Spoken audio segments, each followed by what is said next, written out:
faslun wit ngol kerol ɗo no yewten ko tata wonduɗo e janaba ko duwa ka huwude kon ko duwa ka waɗude kon.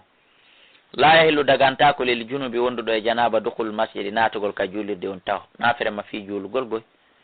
wala qira'atul qur'ani wona jangugol qur'anare nden allahumma so tawi na hunjagol ka hoore so tawi ko hunjagol ka hoore jomiraɓe gande ɓe no dagini illa al ayata so wonara ko aya goto wona hawawi ko nandita tawi mo hara kadi ko hunjagol wona memugol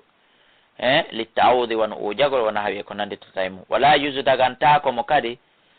liman la yaqdiru wonande on mo wawata alal ma e lootagol albaridi ndiyam ɓuɓuɗam mo wata lotorde ndiyam ɓuɓuɗam mo andi kanko ndiyam ɗam ko be wulne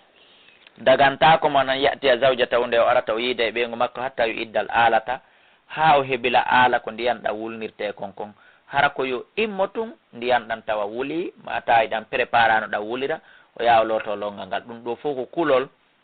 fiwota o neɓu wondude e janaba mbi mana ko fiwota wo heɓugol makko janaba on e lotagol ngo tawon ƴettu distance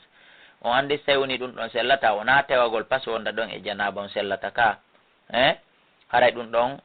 sellantamo amma noon so tawi woni on tigui hoyɗiti ɓaɗon na o tewiɗo haray ɗon ha newanomo no wawata wulnirde ndiyan ɗa o haray kala tan ko ƴetti hakkude ɗon distance haray mo yaafa amma noon ɓay ɗum ɗa ko on tigui tawi yiide ɓeygu mum so andi tun o susata